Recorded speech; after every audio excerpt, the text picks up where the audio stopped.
जुलाई patch notes preview. Battlegrounds Mobile India खेलने वाले सभी खिलाड़ियों को शुभकामनाएं। M249 LMG एयर ड्रॉप से हटा दी गई है और अब फील्ड ड्रॉप में मिलेगी।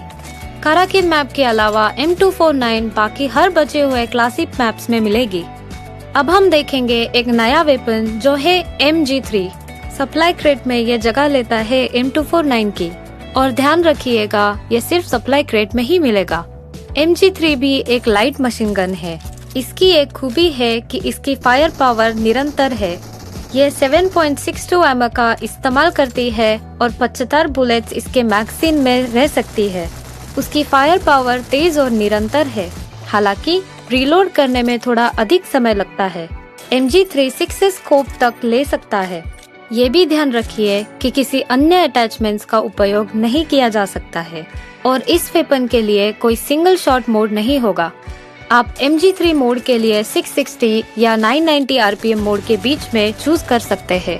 इसमें एक बाइपॉड भी होता है जो आपके लेटने पर अपने आप डिप्लॉय हो जाएगा। स्थिरता में सुधार करने के लिए एक अच्छा टिप, आप लेट सकते हैं। आप हीलिंग कंज्यूमेबल्स को फेंक सकते हैं। हीलिंग कंज्यूमेबल्स को ट्रैजेक्टरी स्लॉट में जोड़ा गया है। उन्हें फेंकने के लिए आप एक हीलिंग कंज्यूमेबल्स को चुन सकते हैं और थ्रो बटन पर टैप करें। प्लेयर्स को ध्यान रखना चाहिए कि जब गलत तरीके से फेंका जाए तो उछल सकता है, तो कृपया इस फीचर का उपयोग करते समय ध्यान दें। टीम के सदस्यों से दूर से पूछना संभव है कि वो आपको हीलिंग कंज्यूमेबल्स फेंके। रैंकिंग सीजन अपडेट हो गया है और इस सीजन में अलग होगा। इसमें एक टियर ऐड किया गया है जो एस और कॉन्करर के बीच में होगा, और अब टियर के आइकॉन्स, लेवल अप के इफेक्ट्स भी अपडेट हो जाएंगे। रैंकिंग सीजन में एक चैलेंज पॉइंट सिस्टम भी ऐड हो जाएगा। आप चैलेंज पॉइंट कमा सकते हैं। इसको कमाने के लिए आप अपने साथियों के साथ एक फुल गेम कंप्लीट करें। गेम को बीच में ना छोड़े और अपने साथियों को अटैक ना करे, चाहे आप बैटल से जल्दी क्यों ना एलिमिनेट हो जाए। अगर आप चैलेंज पॉइंट एक लेवल तक पार कर जाते हैं तो आप डिडक्टेड रैंकिंग पॉइंट्स को कम कर सकते हैं। सीजन सीरीज वाले रिवॉर्ड्स उनको दिए जाएंगे जिन्होंने उसी सीजन में एक ऊपर वाला टियर हासिल किया है। पिछले सीजन से तुलना करेंगे तो उससे बेहतर चीजें उपलब्ध है। कुछ समय के लिए mission ignition mode Erangel map में मिलेगा। इस थीम मोड में एरेंगल के 6 हाईटेक स्थान होंगे। ट्रांजिट सेंटर, जॉर्जो पोल, टेक सेंटर, सोस्नो का सिक्योरिटी सेंटर, लॉजिस्टिक एजेंसी और एनर्जी सेंटर। काफी सारी दिलचस्प अपडेट्स होंगी इस मोड में। अगर आप उत्सुक हैं तो आए इन अपडेट्स को जानते हैं। इस मिशन इग्निशन मोड में जब आप पैराशूट से लैंड कर रहे होंगे तो शेरों के नाम 3D में देखे जा सकते हैं और आप मैप पे मार्क किए गए पॉइंट पर ऑटोमेटिकली ड्रॉप कर सकते हैं।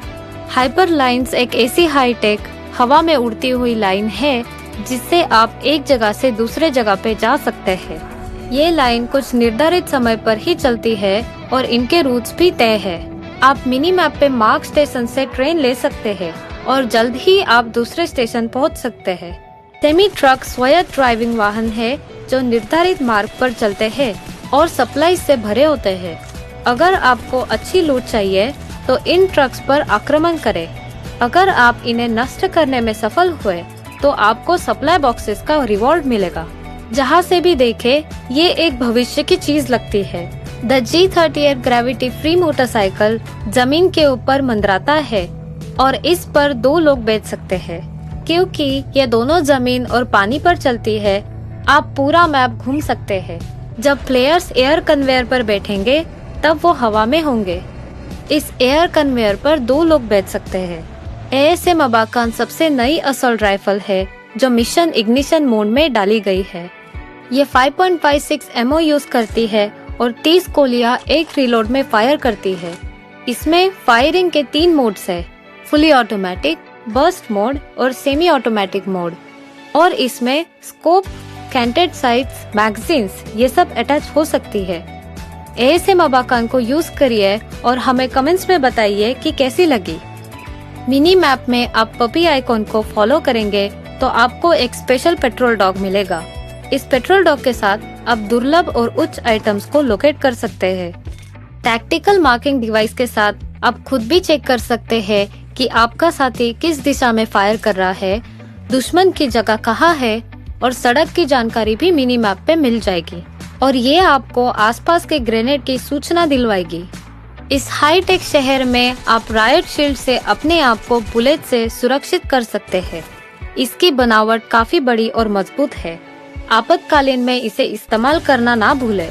एक बार आप इसे सेट कर देंगे फिर इसे हिला नहीं सकते।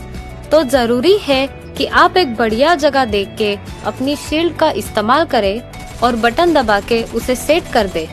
आपके गेम को और पर्सनलाइज करने के लिए हमने और सेटिंग्स लगा दी है। हर एक बंदूक की सेंसिटिविटी आप अलग से सेट कर सकते हैं और अपने गन की सेटिंग्स को कॉपी करके ऑनलाइन ही स्टोर कर सकते हैं। कुछ लो स्पेसिफिकेशन वाले डिवाइसेस पर स्मूथ से भी नीचे एक ग्राफिक का ऑप्शन डाल दिया गया है। हमने 90 FPS कुछ नई डिवाइसेस के लिए भी डाल दिए हैं। आप अब गायरोस्कोप की सेंसिटिविटी का परिवर्तन कर सकते हैं। जब गायरोस्कोप एक्टिवेट होगा और आप फायरिंग कर रहे होंगे तब टिल्ट कैमरा की सेंसिटिविटी भी बदली जा सकती है। हमने एक और सेटिंग डाली है जिससे गायरोस्कोप का ऊपर और नीचे वाला इफेक्ट उल्टा हो जाएगा। कुछ चीजों को आप डिस्कार्ड करने के बाद भी पिकअप हो रही है। फिक्र ना करिए, इस अपडेट में यह मुद्दा भी स्पष्ट हो गया है। सेटिंग्स में जाकर do not pickup dropped scopes पर क्लिक करिए। बेफिक्र हो जाइए, अब आपकी डिस्कार्ड किए चीजें अपने आप पिक नहीं होगी। और हाँ, एक और चीज, एडवांस पिकअप ऑप्शन, इसे आप अपने हथियार का फेवरेट अटैचमेंट सेट कर सकते हैं। ये सेट करने के बाद आपकी फेवरेट अटैचमेंट बाकी सब को रिप्लेस कर देगी। आप सेटिंग को इस समय एडजस्ट भी कर सकते हैं। थर्ड पर्सन कैमरा में देखने का ऑप्शन डिफॉल्ट रूप से 80 पर सेट होता है और इसे 90 तक बढ़ाया जा सकता है। ये रिलेटिवली वाइड कैमरा वाले डिवाइसेस पर दिखाई नहीं देता। विभिन्न EPS पर तेजी से लॉन्च का संतुलन में सुधार किया गया है ताकि बस स्पीड में कोई अंतर ना हो।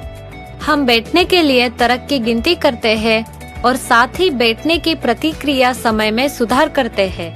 आप विभिन्न मूवमेंट्स को भी आजमा सकते हैं। हीलिंग कंज्यूमेबल्स का उपयोग करते समय ऑटो पिकअप रोक दिया जाता है। यदि वर्तमान हथियार उपयोग के दौरान गोला बारूद से बाहर हो जाता है तो ऑटोमेटिकली अगले उपलब्ध हथियार में बदल दिया जाता है। बिना कोई एमिनेशन वाली फ्लेयर गन्स ऑटोमेटिकली नहीं उठाई जाएंगी। रिमेनिंग मैग देखने के लिए अब अलग अलग रंग है। यदि ये 25% या उससे कम है तो ये पीला हो जाता है और ये लाल हो जाता है यदि ये 10% से नीचे चला जाता है। अब आप अपने साथियों के लिए जुड़ाव की स्थिति देख सकते हैं। जब उन्हें शूट किया जा रहा हो तो आप इन्हें उनके व्यक्तिगत स्टेटस बार में देख सकते हैं। इरेंगल और मिरामार में कुछ इमारतों में कांच की खिड़कियां जोड़ी गई है। रॉयल पास के लिए अपडेट साइकिल को 2 महीने से 1 महीने तक बदल दिया गया है। नए पीके को जुड़ाने के वजह से एक समान एक्टिविटी पॉइंट्स वाली क्लैंस अब एक दूसरे के साथ कम्पीट कर सकती है। गैलरी फंक्शन को अब बंद कर दिया गया है। इसके अलावा अब आप अपनी जीत के बाद एक ब्रॉन्ज स्टैचू जोड़ सकते हैं। NPC मिनी टीवी रे जोड़ दिया गया है। रे आपको लॉबी में संदेश, अलर्ट और घोषणाओं के बारे में सूचित करता है और आपको इसे आसानी से नेविगेट करने में मदद करता है।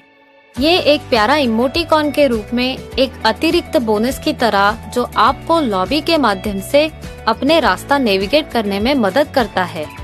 ऐसा तब दिखाई जाता है जब आप गेम शुरू करते हैं और आपको विभिन्न अपडेट्स के बारे में सूचित करते हैं।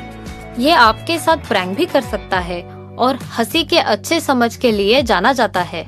मुझे आशा है कि आप सभी को रे के साथ बहुत मजा आएगा। ये आज के अद्यतन प्रीव्यू का अंत है। अब चिकन डिनर का समय आ गया है।